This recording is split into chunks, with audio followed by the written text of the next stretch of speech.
Joining me now on the Knicks Film School Podcast.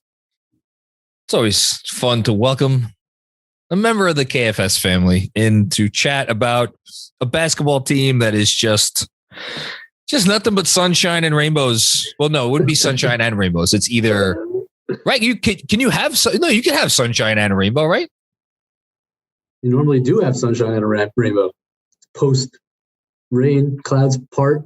There's the rainbow. Yeah, that's it. Because you've been through the rain. Yes, exactly.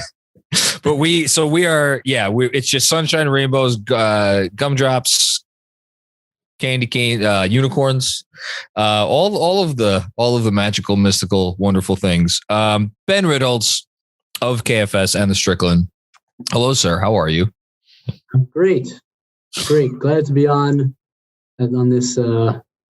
this prestigious occasion following a wonderful loss. So thanks for that.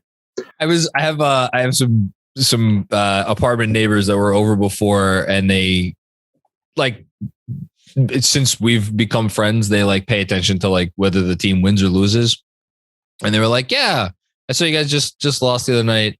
And I was trying to say how do you define the worst loss of this? Is the worst loss of the season to you the Denver game, or is the worst loss of the season to you the Cleveland game? I don't even know where I stand. For me, it's Cleveland. It's one thing to be overmatched, and every time the lack of effort doesn't bug you. To me, that was the only time I felt like the team just stopped giving a shit. But yeah, no, it does. But I think that sometimes comes from getting overmatched. When Jokic is just looking you off and you're chasing ghosts for the first 10 minutes of the game. They were chasing ghosts. It can really kind of take away your effort pretty quickly. This is the kind of game I'm generally pretty even keeled when it comes to understanding that the other team has coaches too. The other team has probably, on more occasions than not, the other team has more talent than the Knicks do. In this game, I'm sorry, what did you just say? The other team has coaches and talent? Yeah, believe it or not. I'm gonna. This it's not might be fake. Always only the Knicks' fault. Might be. I feel like that's fake news. I'm gonna have to ask Andrew to fact check. We may have to edit this out of the pod later. But anyway, yeah, you watch that game. Cleveland didn't play a good game. In fact, Cleveland played a very bad game, and they weren't healthy. But Garland was terrible, turning the ball over, couldn't really get downhill. The Knicks take 17 turnovers through. I marked it down. 17 turnovers through 28 minutes of action. Cleveland had. Yeah, and I think they're solid defensively, and they get some of the credit. Mobley's really good as a rim protector, even when Allen's out. So their defense is good, but and it's one of the best in the league for a reason. But I don't know exactly how many games Jared Allen has played this season, but I'm pretty sure he's played most of them. So we listen, we have to put it into context. Missing that dude and replacing him with essentially Kevin Love and Dean Wade, right? Evan Turner played. Started. Yeah. Who's not really, he's a fringe NBA player at this point. So. Yeah, exactly. So, but you know what? We'll get, obviously this is going to be a lot about Randle, but what struck me, and I'd love to hear your thoughts on this from that game, was the third quarter when there was a stretch of 4 or so minutes where it was okay, the way Cleveland is playing and the way New York and what New York is able to do, this is the part of the game where the Knicks should take a 15-point lead. And because the Knicks there is something a little off, and we'll talk about some of the things that may be off, they were not able to do that. I think they got up to a 4-point lead. And then you saw a team come out and respond as every NBA team does. There's always going to be a punch and there's always going to be a counterpunch. It's how good is your punch and how good is the counterpunch. And Cleveland's counterpunch resulted in them taking a 15-point lead because they are so secure in what they do. And they are so confident and they are so they execute. They have a game plan. It doesn't matter if your all-star, he's probably going to make an all-star team. Jared Allen's not there. That's okay. Next guy, we'll figure it out. And I don't want to hear that it was Kevin Love hitting shots. That is a team that has their shit together, and the Knicks are not. Yeah, and it was a combination of missed free throws, which are becoming infuriating trend. Yes. Because they should have been up 7-8. Noel missed 2, Barrett missed 1, Randle missed 1, all in that same stretch. Yeah. And then it's the turnovers, and then it's the bad shots that lead to transition that seem like they're happening at the worst times in every game, where like they'll take a contested 3, front rim, big bounce off, Julius doesn't get back or tries to get a steal on the pass, and Mobley's out for a leak out dunk. The transition defense was atrocious all night. Cleveland really couldn't score in the half court. They were turning the ball over on like half their half court possessions. And New York's transition defense, and like I threaded about it today, it's not like just a matter of running back. It's the fundamentals are terrible. It's just like guys crashing from the top of the key when nobody else is back on defense. Guys not the guys that are the high men when the shot goes up, not getting back to get to recover to the guy leaking out, like basics, not picking up, not matching up, not communicating, like all of that stuff. And that's been a year-long thing that I think has been an underrated part of the regression defensively for this team. It's just such a poor defensive effort on transition pretty much on a nightly basis, and it's killing them because their half-court defense has kind of gotten it together. It's kind of been an underrated story here in the last 20 games. They're the third best defense in the league over the last like 15 or 16 games. It's crazy. Yeah, they've I know some of the opponents. Once again, nobody scores in the paint on them. They have one of the best field goal percentages in the paint in the league. They still give up a ton of threes, but the percentages have kind of come back to earth a little bit, so that it hasn't killed them as much. And it feels like the contests have been there more than the rotations have been better, a little cleaner. Sure. But like they just do some of these boneheaded things at like key points in games, and it's just it's hard to. And a lot of them surround Julius Randle, unfortunately. You would talk about I don't know about great minds, crazy minds, stupid minds for choosing to give this much thought and attention to this stupid fucking team. I was gonna say, like, at some point we do need to say his name. When you said the high man not getting back, you know what makes it truly infuriating, and I think I clipped it in the newsletter, and then you clipped it in. I think you were quote tweeting Tom. The Randle, what was the nonsense? A step back off the dribble 3 there in was it the third quarter? Yeah, it was in that stretch. Yeah. You know what makes it so great? The half-hearted swipe that has never worked in the history of basketball. And that's your excuse, Julius Randle. I'm not getting back because I made my effort over here. That's why I'm not getting back. I tried to prevent because that's ever going to work. How about you hustle your ass back and actually try to make a play on the ball? Like it just. And the craziest thing about that shot is like I tweeted during the game. Cleveland was very happy for him to shoot threes. More so, and that's been happening increasingly as the season's gone on because he hasn't shot it well. But Cleveland was like Mobley was aggressively in the paint when they ran pick and pop with Julius. He could get that shot whenever he wants on a pick and pop. You know what? You don't have to shoot a step back over a 7-footer in a key point of the game. Like the shot's there for you when you need it, when you want it, and you made a couple on just like simple pick and pop where Mobley didn't get out. Why on the first pass on a horn set? Instead of going to a DHO with Fournier or trying to make something happen, are you taking a step back 3? Like, what is your percentage on step back 3s this year?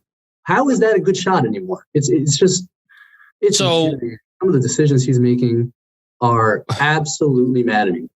I don't know if you intended for this to be a transition into our conversation today, but it is a perfect transition because. So what we're going to talk about today is basically. Let's pretend we're Thibs. And if we want, maybe we can pretend we're the front office. I don't know. We're going to go in a few different directions and we'll see where it gets us. And like, basically, what do you do? And I think you have to start with the understanding that you have a player on your hands who we are 48 games into the season now. And he is shooting 31% from 3. Okay. Now, I'm not going to say this is exclusive of everybody in the league, but for the most part, like, so if you're a 31% shooter, like it's one, okay. If you're Dame Lillard and you're shooting 31% from 3, 48 games through the season, it's like, okay, maybe you get a pass to keep shooting those shots. I'm like, how many guys were there really on that list? I mean, we could rattle off the names, right? if you're someone who has before last year has a career mark of whatever the hell his career mark was before last year, under 30%, right? And then you had this crazy season, which, by the way, the foundation of last season, and correct me if I'm wrong, was built on teams just initially not guarding him, right? And he had just open looks, and he's like, all right, well, if you're going to leave me open, I'm going to shoot it. And he hit enough of them. And then towards the end of the season, he started to get a little fancier. Like, if you're that dude and you can't accept the fact that you're like, if that is your percentage, your role in the NBA is if you're open, if a team leaves you open and you have an open shot, yes, occasionally you need to fire away, although I'm not even convinced that that's always the best shot. Or like you said, the occasional pick and pop. For you to be taking that shot during a critical stretch of the game when you have other talented offensive players on the floor with you, like if we're going to try to put ourselves in Thibs' mindset about what do you do with this guy, I think we at least have to start with, well, where is Randle's head at right now? Like, how do you handle a player that has that much of a lack of awareness as to what is, I don't know how else to say, what is reality? Am I wrong here? No, you're not wrong. And I think there have been times this season where I think he has made the adjustment, at least in terms of shot selection and in terms of what shots he's taking, and the frequency of shots he's taking in different areas of the floor reflect that. I mean, he is taking less mid-range shots this year. He is taking more shots at the rim this year. The threes are about even, I think, if last time I checked. But he has cut back a little bit on the tough mid-range shots, which credit to him, I suppose. But there is a disconnect, and there's also the structural problem, which is that if he's not a shooter, and he was last year, and if he's not a shooter from anywhere outside of the paint, then you have, again, a very, very poorly spaced NBA basketball team, because you already are playing a Mitchell Robinson or a Nerlens Noel who provide nothing. Is it bad to have two non-shooters on the floor at the same time? Not ideal. Newsflash. Is there data to back this up? I'm sorry. Yeah. And like you look at any, you look at teams that have, it's kind of rare now to build around a power forward. There aren't that many teams that do it, but you look at the teams that do. In Milwaukee with Giannis, there's a reason that they always get stretch fives, right? Yeah. They only play stretch fives at center if they play a center at all. If Giannis is at center, great. If not, it's Brook Lopez or it's Bobby Portis. We're both, at least good or decent 3-point shooters that can spread the floor around him, and he can roll with effectiveness. But Julius can't just be a roller. There's not enough room out there for him to just be a roller. You want him to be New Orleans Julius now? Well, you don't have the personnel to do that, because in New Orleans, he was a center. He played a lot of center next to Anthony Davis. So who can shoot, by the way? You run into a really difficult situation if he can't shoot, where we all kind of want him to roll more. And even in this context, he can roll more. I'm not saying he can. And there's more attacking that he can do. And there are decisions where, instead of pulling it out, instead of taking the contest, drive and make a play, all of that is true. However, there's a very hard ceiling and a low ceiling on an offense where Julius Randle can't shoot and is playing with Mitchell Robinson. it's not going to be great. So it is a very difficult dilemma that Thibs is in, trying to figure this out. So I know we're going to pick up there and say, I just you try to think of comps, and again, hearing you talk about it, and I think we even brought this name up the last time, where it's okay, well, Draymond Green doesn't want to shoot at all, and he plays some 4 occasionally alongside a traditional 5. And he's really good at rolling and then making that pass. But then again, Julius Randle on his best day will not be the passer, and he doesn't see the court in the way that Draymond Green does. The process. Thank you. The key to me is he is a pretty good passer, but he's just not quick to figure it out. And Draymond is maybe the ideal processor in the NBA. Right? I was about to say he might be the best in the league. So it's you try to think of these other, and even Giannis, forget the stretch 5 for a second. He's a fucking alien in terms of what he's able to do. And they still need a stretch five to make him truly effective, right? So he can play center in a pinch and protect the rim, which he's played a lot this year, obviously. Yeah, and then when you go through other, as you said, teams that feature a true four, Domantas Sabonis, kind of offensive hub. Guess who he plays alongside? Is Miles Turner. I mean, we could keep going down.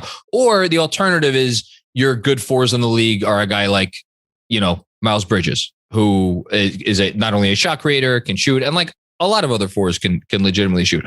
So it leaves us with, well, what do you do with Julius Randle? So let's go to Thibs. So you're Thibs. Hi, Tom. How are you? How you feeling this morning, Tom? I'm not going to do the impression like Andrew does. I'm not going to attempt it. I wouldn't even attempt it. No. Andrew.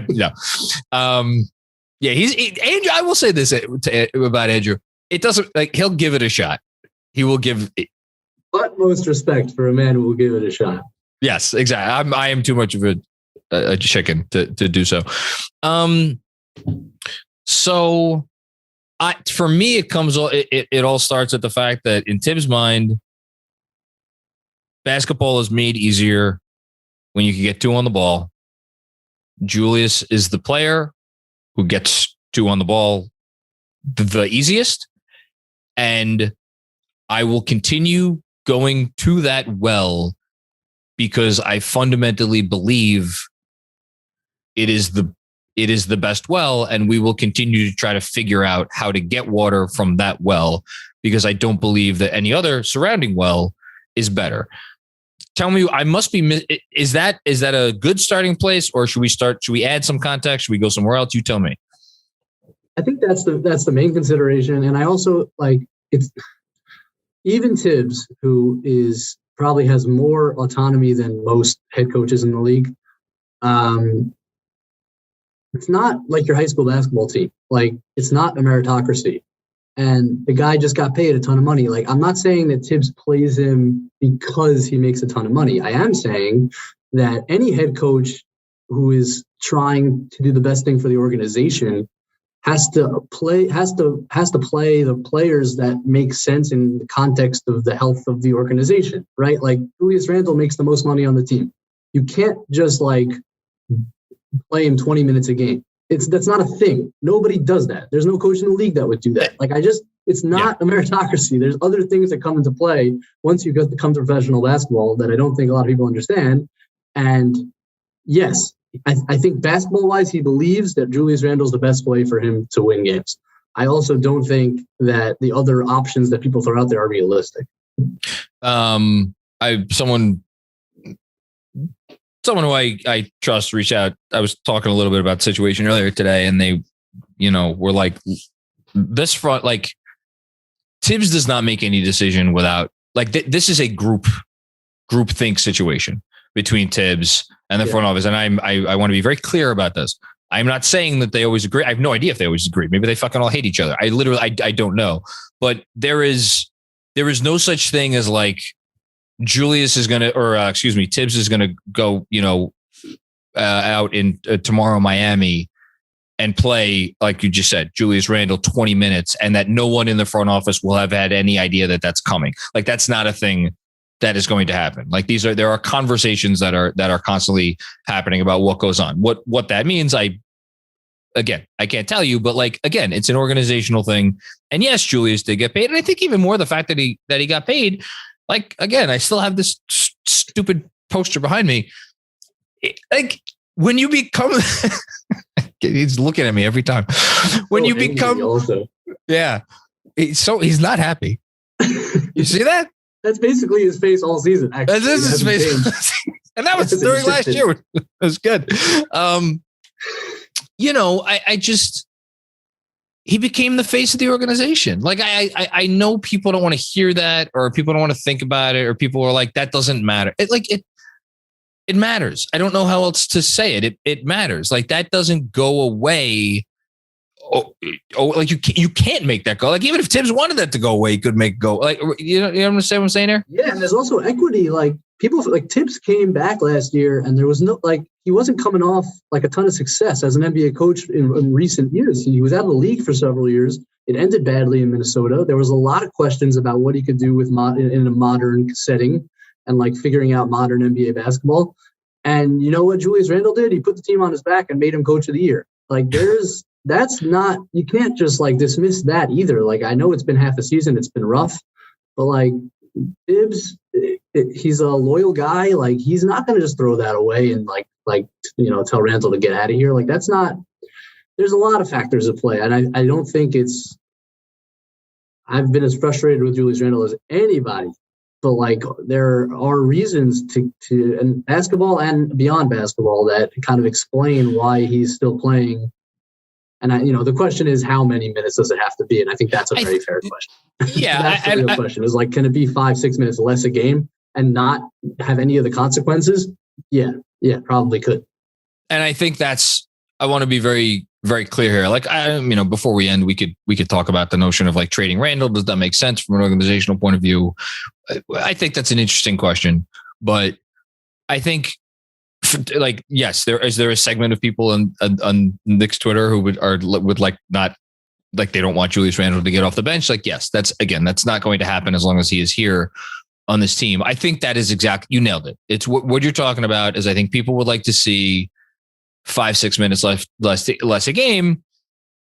And obviously Obi Toppin would get those minutes. So, I mean, what would that look like? That would look like Julius playing 30, let's call it, and Obi playing 18. Does that sound about right? Yeah, I could do 32 and 16. I wouldn't drive me crazy. I think fine Obi's too. I think 15 plus is a very fair ask. I agree. So let's again go back to Thibs. Do we think that the reason that Thibs is not doing that is more off the court related, or do we think that is more on the court related? And if you're someone like me who continues at my own peril in some of these post games to try out the notion that Thibs is a very good NBA, not an elite NBA coach, but a very good NBA coach and a coach that New York should hang on to. Like, there's no doubt in my mind. And I guess maybe that's just because I've been scarred by watching too many teams who just didn't give a damn. And like this team, say anything you want about them, like they care. And he has guys playing hard and he has guys executing a system on defense. At least we could talk about the offense, but on defense, at least that like makes sense, is repeatable. It works. Like the proof is in the pudding. Okay. So I went on a little tangent there. Anyway, let's bring it back. So if it's a basketball reason that he is insisting on continuing to play Julius Randle 38 to 40 minutes a night, well, let's say 36 to close to 40. That's where I think it gets interesting, because essentially what you are doing there, I think if you're Thibs, is you're basically saying like, I don't care that he is struggling so much. I still think whatever version of him I am getting is better than the alternative. Right? Yeah. No, I think I do think that extra 5-6 minutes is a basketball decision. I don't think that's motivated by the other stuff that we talked about. And I think it's a combination of what he thinks Julius can be, even if he hasn't been that for the vast majority of the season, and the fact that I don't think he trusts Obi Toppin. I mean, I don't know how you watch this team and the quick hook he has on Obi and think that he trusts Obi Toppin. He doesn't. I mean, he doesn't trust him. He trusted him last night, we should say. He did leave him out there until I think the sub was at the 5:30 mark of the fourth. Something like that. Yeah. Which is much longer than usual. Yeah. Yeah. Now, granted, I think Obi was like kind of part of the comeback. And then when he subbed them out, it was whatever it was, a couple of possession game. But anyway, keep going. Yeah, no. And I wonder how much of leaving him in there is just a matter of, he made 3 threes. Like this Thibs just seems to want him to be a stretch four. And until he is that consistently, I just don't know it doesn't seem like he has much of a pathway here. His defense hasn't been great. Obi, I thought early in the season it was really good, and I think he's made. But that said, it's like I think you and I are generally Thibs defenders. I don't think either of us are like necessarily comfortable with the way he's handled this platoon. Like Randle's defense has been worse than Obi's as a whole this season. Like, well, can we stick there for a second? Because I think this is what gets under fans' skin the most is Obi's mistakes are mistakes. Like there is never a second when Obi is on the floor defensively that he is not fully engaged, right? Can we agree on that? Yes. Yeah. Okay. Yeah. He's trying his butt off the whole time he's out there. Are there moments where he will, let's say, fall asleep and give up a backdoor cut? And I'm not like, again, it's like a split second. That's all it takes in the NBA. It takes a split second, right?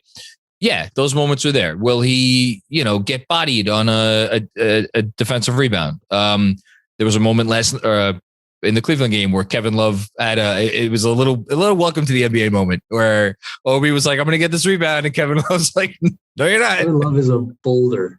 I mean, that's when you like, and the contrast there is Randle, who can move Kevin Love off his spot. Obi can't, right? There's a difference there. So there's a physicality issue there. And then there's other things like, again, he could, late in the game, and this was my defense for why I think when all the centers had fouled out or whatever against, what was it, Minnesota, why he brought Burks back instead of Obi. And again, feel free to disagree with me here. I won't be offended in the least. I thought if he put Obi in that game, the Wolves would just hunt Obi on switches and look to draw fouls. You think that's unfair? No, I don't think that's unfair. I also don't think I wasn't offended by that move. I just think Obi hasn't played in enough of those games where if the only goal is to win the game, and we can argue whether that's the right goal, but if the only goal is to win the game, then you trust Burks in that spot more than you trust Obi Toppin. I think that's very fair. Okay. Yeah. So we've gone over all that stuff with Randle on defense. It's, I don't even know where to start. Again, there are moments where he plays I don't want to say really good defense. He had a couple possessions on Mobley last night that were awesome, where he bodied him and got steals. But when he wants to, yeah. Well, so there you go. When he wants to. And that, I think, is if you're Thibs, and this is the conversation I wanted to have with you. And again, not that either of us have the answer, but it's like, what do you do there when it's like on balance?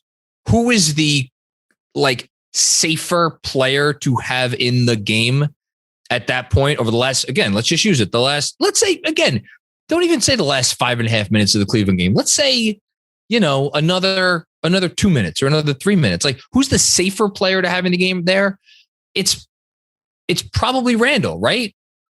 But because of the nature of Randle's mistakes, and I guess I'm just talking about on defense, but again, it's not just defense and it's on offense. And that's where the conversation gets really interesting because Julius Randle could do things on a basketball court right now that Obi Toppin he just can't do. He's not close to being able to do. But there is such a put on the table, take off the table dichotomy at this point with Randle. And that's the part that I'm like fascinated about what Thibs thinks about. And like, obviously he is concerned. How could he not be concerned? But like, what do you do if you're Thibs? I don't know the answer. I really don't. I think the best way to find out what you have at least is to give, the amount of minutes that Obi plays regularly, let's say in like a 8 to 10 minute range at times, you don't even find out what you're not learning. And yeah, and Obi's playing like a man who knows, and this happened last year for a stretch too. Like he just knows that one mistake on either end or a bad shot, and he's gone. And you see Thibs right away yelling. That's one of my favorite moments is when Obi makes a mistake, and if they're on the same side of the court, you see Thibs yelling for Julius. Well, hold on. In fairness, though, when Obi, I highlighted it in the newsletter, when Obi threw the pass that he shouldn't have thrown or he shouldn't have thrown too low. The man after the timeout.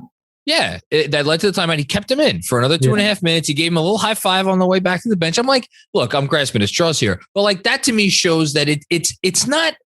I don't think it's all about like just the mistake, but so often the hook comes after a mistake, which is like that can't be a coincidence. No. Thibs is also a coach that very much lives in the moment more than like there was also last night Grimes in the first half stint. He took a step back jumper and he isolated a guy on the left wing. I don't remember who it was. Oh, I remember the Knicks bench. I remember that. Step back long too, missed it, and right away as he's getting back on defense, you see Thibs yell for Fournier. It's just great. I love that stuff. It's kind of funny. I mean, it was late in the half, so it was time for Fournier anyway. I don't know when he would come in, but he does kind of do those. It's not like it happens enough where it's like a thing that when Thibs sees something he doesn't like, he just pulls a guy. But that's where he gets this rep from of like, oh, if you're a veteran, you could dick around and jump in the air and land and not pass the ball and turn it over, and you're going to get a second and third and fourth and fifth chance to do all that stuff. Whereas if you're a rookie, like it gets you pulled. And like from that perspective, I sympathize with every fan who is really, really frustrated with Thibs.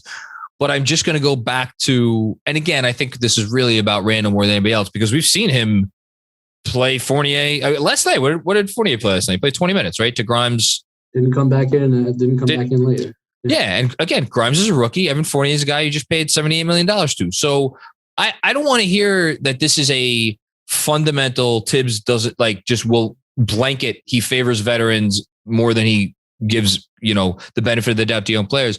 I think this is specifically a Randle / Obi thing. I hope I got that. How many times last year did he finish with Quickly over Peyton? If Quickly had it going, like he wasn't scared to do that if it was the right move on the specific night. Now, whether Peyton should be playing at all, different question. But he was. There were other reasons for that. Yeah, I mean, he rides a young player who's playing well. I think he's all in on Quentin Grimes at this point. I mean, he is. I'm not sure how he couldn't be, but he's so much fun. Yeah, it does seem to be a specific Randle Obi thing, and I think it goes back to kind of the offensive philosophy that you were talking about ultimately. And I think you saw a little bit when Obi got some starts when Randle was out. Like, if you had a lineup late in a late game situation of whatever IQ, Grimes, RJ, Obi, and X center, what shots are you getting, and how are you getting them? And I think that's a very fair question to ask. Now, fans will respond, but let's see it. We haven't seen it, and I agree. But this is Thibs' philosophy: is it's a every game I'm going to win at all costs. So if you want to see him trot out a young lineup for the sake of seeing what he has, that's just not really the coach that you hire. It's not, and you got the rewards of that last year, and I think even to some extent this year, because they've hung in despite really poor performances by really important players. 2 games under 500. When you look at, like, when you really go player by player, even RJ, who we're all in love with right now, RJ has had a 50th percentile outcome season. Would you say? 5% in either direction. Like if you put it all together. Yeah, I think maybe it's teetering now above 50, but maybe it was below it for much of the year. And like you still have your 2 highest shot takers are extremely inefficient. Like overall, like what's the I tweeted about it today. They don't have a lot of high-end talent right now the way Julius Randle's playing. No. Like, I don't know what you want this team to look like, especially offensively. And again, I think they've performed admirably defensively for much of the season. What do you think this team can be offensively if Julius Randle can't shoot? And he can't shoot. Like, the whole offense last year was based on the fact that Julius Randle could make shots. And everything worked to some extent because Julius Randle could make shots. Well, what happens when he literally cannot make shots? And by the way, you know who said that time and time again? Tom Thibodeau. Every other freaking press conference last year, he would say the shooting piece is huge. When he came back and he was able to shoot, he admitted it to anybody who was willing to listen. He's like, the shooting piece was huge. That opens up so much for us, and so, okay. I want to just close the loop on the part of that the part of the Randle discussion, then we'll get to RJ and like, what would that team look like without Randle? Like, okay, so he keeps putting him in there in the hopes that like, you know, I don't know how else to say, this time will be different, right? Like this time he's not going to make the mistake that kills us. And by the way, last night, let's just call a spade a spade. They were down 2. They gave the ball to Julius Randle. I forget who he took off the dribble. He took someone off the dribble and he bullied his way to the paint and it was a tie game. Like that was a Randle bucket there's no one else on the Knicks who could get that bucket in that way, in the way Julius Randle did. And like, I was ready to be like, okay, am I going to be talking post game about how Julius Randle hasn't had the best game, but he came back in like after Obi Toppin did well and like finished strong. And then of course the rest of the game happens. And it's like, you know, so that's where I guess I don't think that Thibs is completely insane, unlike a lot of people. What I want to close the loop on the Randle discussion here with you is like the accountability criticism of people. And this gets back into the first thing we talked about, which is like trying to look into the headspace of Julius Randle. Like if you're Thibs and you're seeing all the stuff and like you watch film, like everybody's seeing the same thing, right? Of like Julius just making play after play after play, that like, I feel like nobody else on the team is doing any of this stuff, like the egregious stuff. Like, what do you, if you're Thibs, how do you, I don't know the answer. How do you handle that? How do you create accountability with a player who almost set the tone for the organization last year? And now I feel like it's flipped 180. Like, that's why I feel like this is such a difficult situation. Like, when does this happen? Yeah, I don't really have the answer. Like I asked myself the same question. I don't, and this isn't a basketball question. This is like, these are the kinds of questions where like, I'm trying to be humble about it. Like I don't know Julius Randle personally. I don't know Tom Thibodeau personally. Like, I don't know what their relationship is like behind closed doors. Like, I don't know what conversation Thibs can have with him, or how honest, or what conversations he is having with him. For all we know, Julius is in Thibs' office every night going over film and he's yelling at it. We don't know. We don't know what's going on.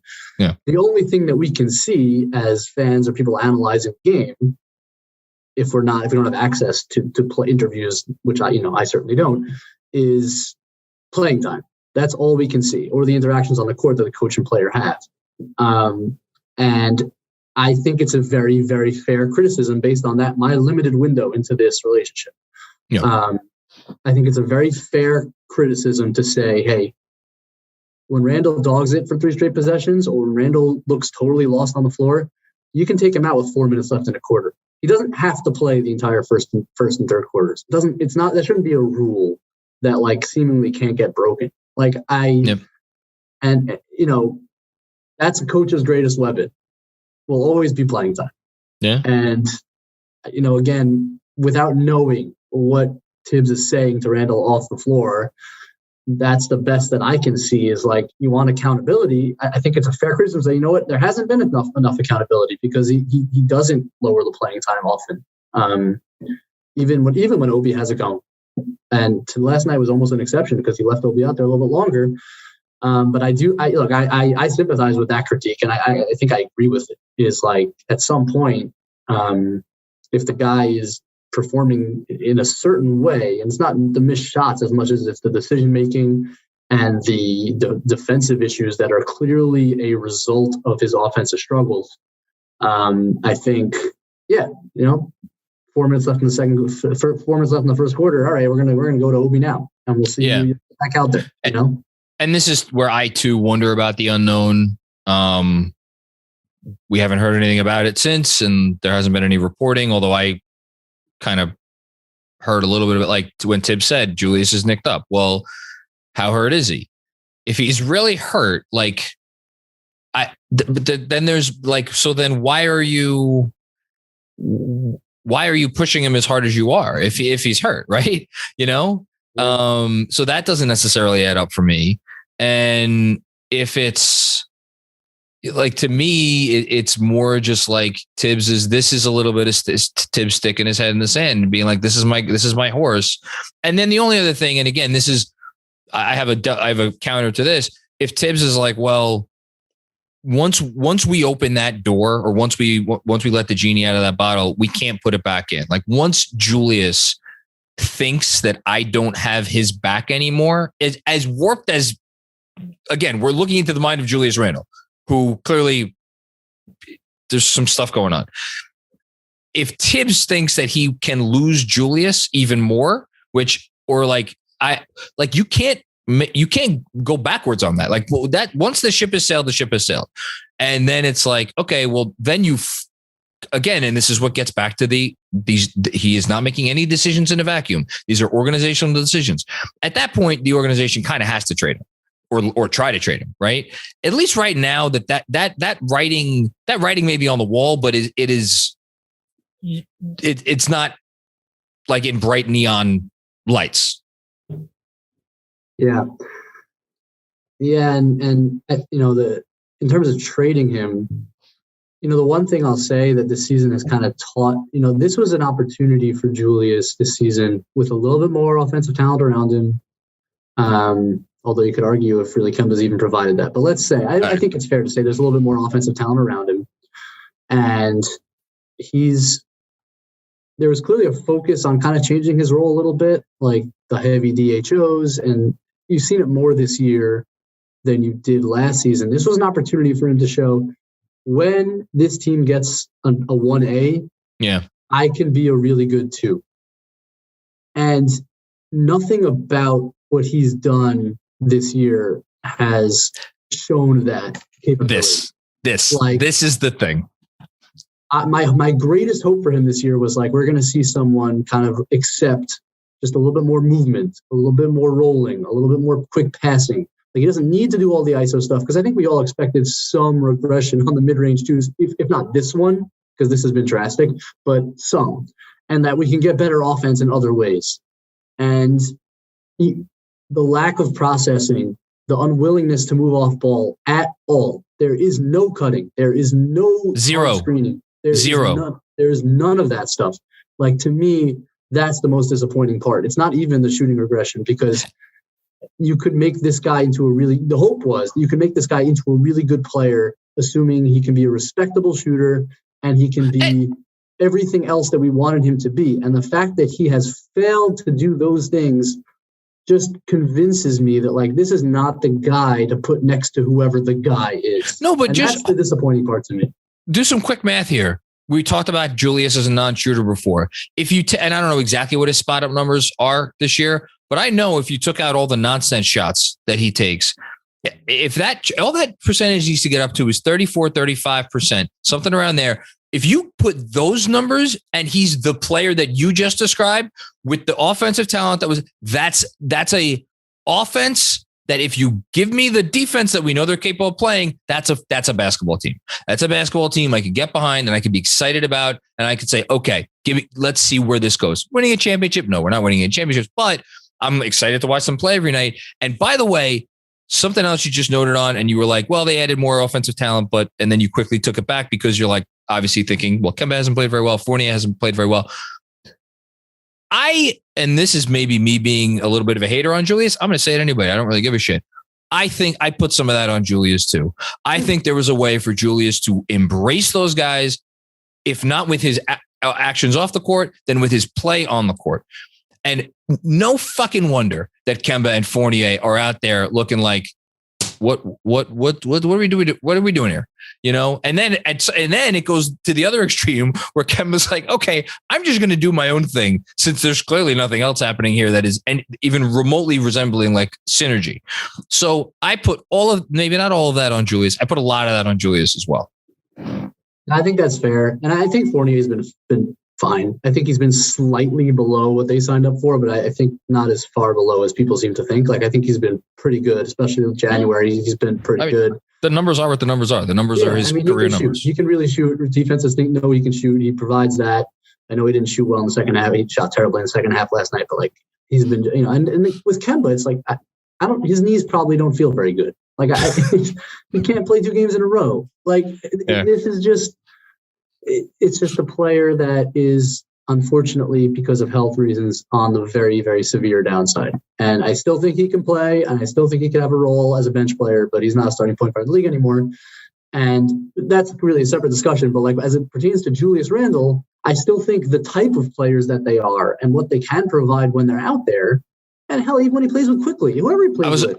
I was about to say there are other guys on this team besides those guys. It's just the same. And there have been flashes where like I'm like, there it is. Like second half Minnesota, he's rolling, he's offensive rebounding, he's playing physically, he's engaged on defense. Like that's the guy. But it's been so rare. Or like he gets his pace up a little bit. There are like clearly times or like individual games where going in, someone said to him, "Hey man, pick up the pace when you get a rebound, go."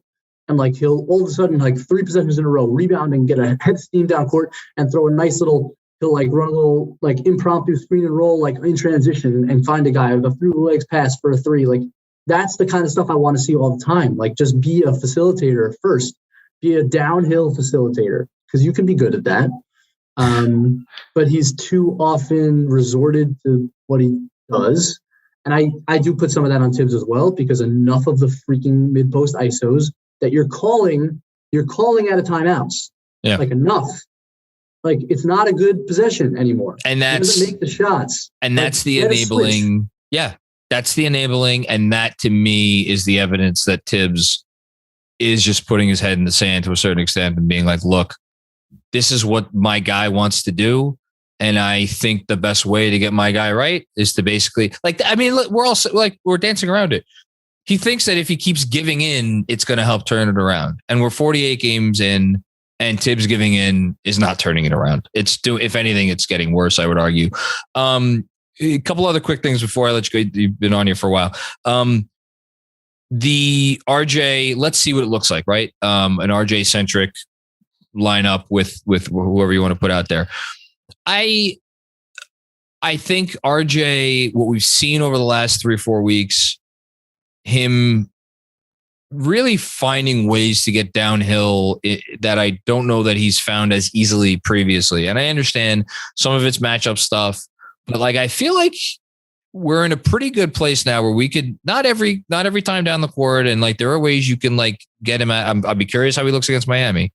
That's what I was going to say. Yeah. You want to talk about a test, that'll be a test, but like pretty consistently, like RJ is like, okay, I can get to the basket and I can get a pretty good look up or get a pass off or something.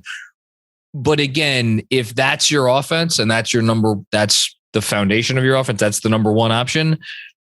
I what are you going to be? Now, if you give him Derrick Rose next to him or a guard of that ilk, I'm a little bit more interested.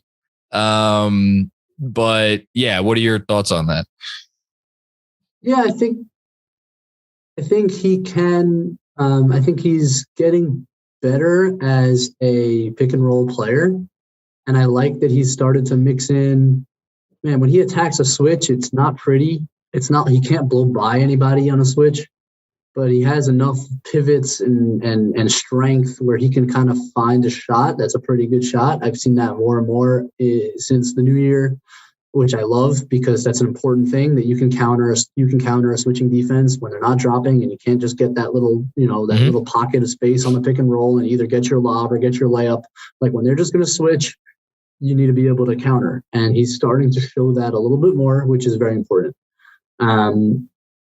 If that's your main offense, you're going to have a bad offense right now. I mean, it is what it is.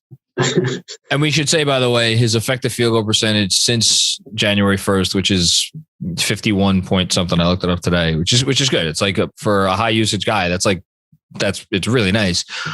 A lot of that number is high because of the threes, which have rebounded, and he's still taking, like, I don't know what the percentage is since January 1st. More than 90% of his threes are just, assisted, like kind of just stand there, catch and shoot. Yeah. And I do think that I like what they've done with him in the sense that they've allowed him to expand his game. And I don't ever see Thibs give him hell for taking a pull-up two or a fadeaway. Or it's good development. He's encouraged. He's the one guy. I think Quickly too pretty much has free reign, although Thibs will get mad at Quickly. But RJ has is allowed to experiment, allowed to expand, even when it's not the best shot. And that's really good. But yeah, around the rim, it's a struggle. It's going to be a struggle. And I will say it's another guy who would benefit. There's unquestionably would benefit by a good pick and pop center. I mean, imagine if he played with Vooch. Let me just throw a name out there.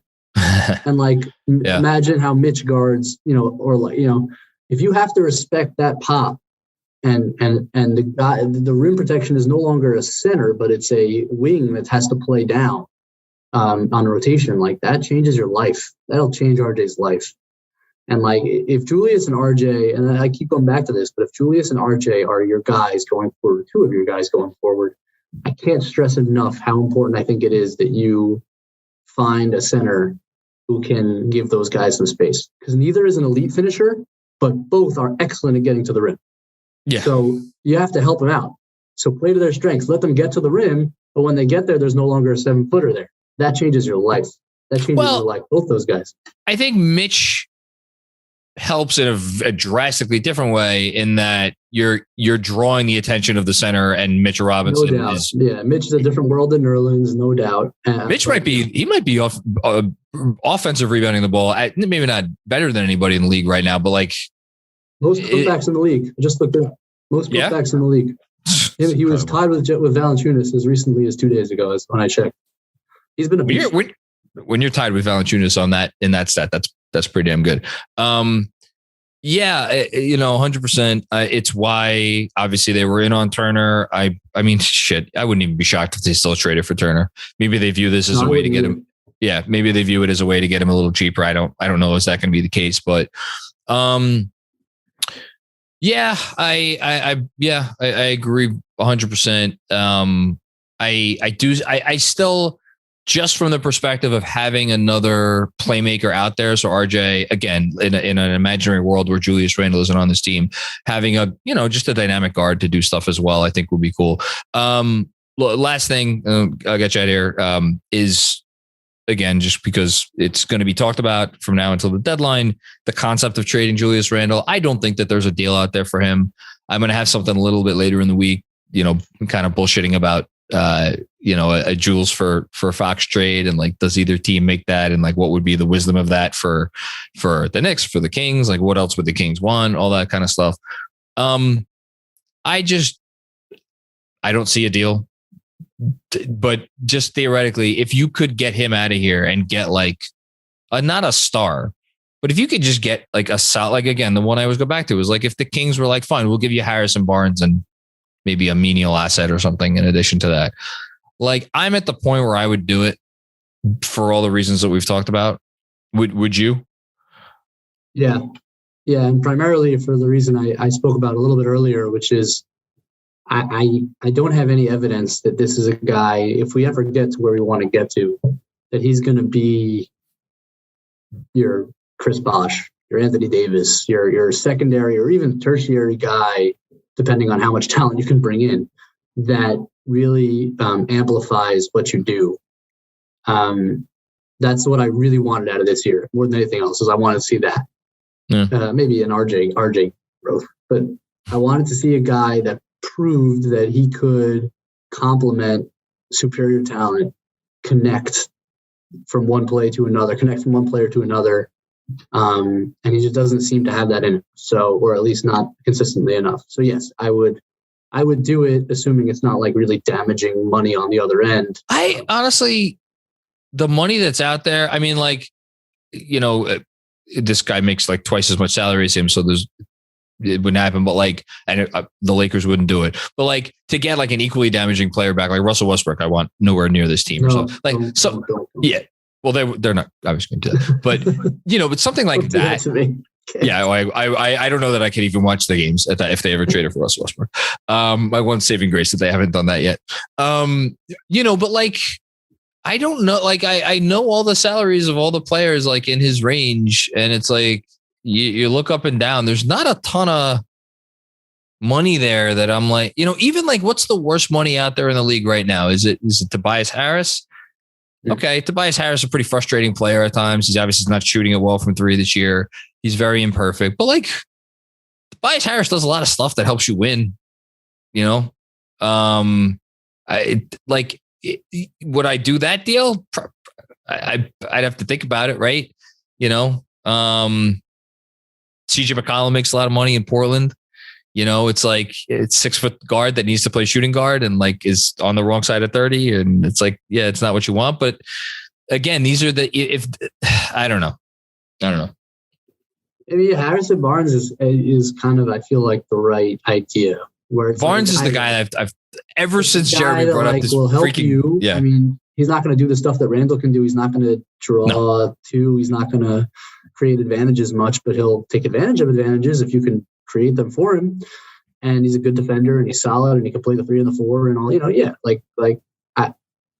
And it goes to what the season it should be about from here on out, which we haven't really touched on. But that's where we should tell me that they should play young, just go young now and do that, and maybe creep a little bit more towards the lottery. I can't tell you that's the wrong approach at all, especially because the veterans aren't playing that well. So I don't think they're going to win as many games. I don't. I know. I don't either. I don't. But does that matter so much? Between the 10th and the 11th and the 12th seed? No, it doesn't really matter, and it's just not Thibs. So you're going to have to force his hand a bit if you want that to happen. And that's the thing is everybody who's you got to trade Burks or you got to trade, I guess Burks is the most popular name, because Thibs can't help himself. The guy you want to trade because Thibs can't help himself is Julius Randle, and I've been saying it a few times. I don't even care if they do trade him. If I knew that the front office was secretly just we're going to try to move him. We want to move him. If I knew that was their mentality, I would sleep so much easier at night, but I'm not sure. I don't know. So I guess on the other side, maybe he starts making some shots. Who knows? Maybe this is the regression and he's going to progress to the mean for the rest of the season. It's not impossible. I don't really see it, but it's not probably impossible. And if he makes shots, a lot of this gets solved, which is just the reality of basketball. And a lot of it gets solved if he starts making threes. And then I think because he starts playing with more confidence and it injects itself. Look, he took a shot last night, that mid-range shot late in the game. He got a good look. He got good separation. Last year, he just makes that. He just makes it.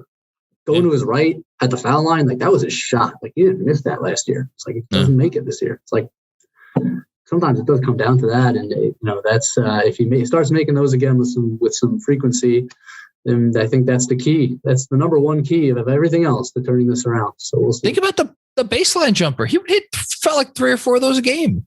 Yeah. I don't remember when's the last time he's hit one of those. Nope. it's insane. I agree with you. It turns a lot of the other stuff around. We'll see. We'll see what happens. We'll continue to hope for the best. Benji, I said it before we went on air. I'll say it again now. You've been just absolutely killing it. I look forward to your threads. Every time you put one out, everything about your Twitter feed is it makes me happy. Even though this team does not always make me happy. Could you just remind the good folks at home where they could find you? Sure. Thanks, man. I appreciate that. It's at Ben Ritholtz NBA. Check me out there. I'll have an article out soon, I hope, for the Strickland, maybe the next couple of weeks. So keep an eye out for that. And otherwise, Knicks Film thread on the Knicks Film School on the Knicks Film School feed. Comes out basically after every game, unless I was too depressed like today and didn't get one out. But generally, they're out after every game. I don't blame you. Not one bit. Yeah, and John, I appreciate you having me on. As always, it was a blast. Thank you. Come on, man. This is people say my post games are therapy for them. This is my therapy because I get to pick your brain, which is a lot smarter than mine. So it makes things clearer, which is good. Clarity of thought is a good thing. Maybe they'll get a win in Miami. Who knows? Yeah, maybe. That was convincing.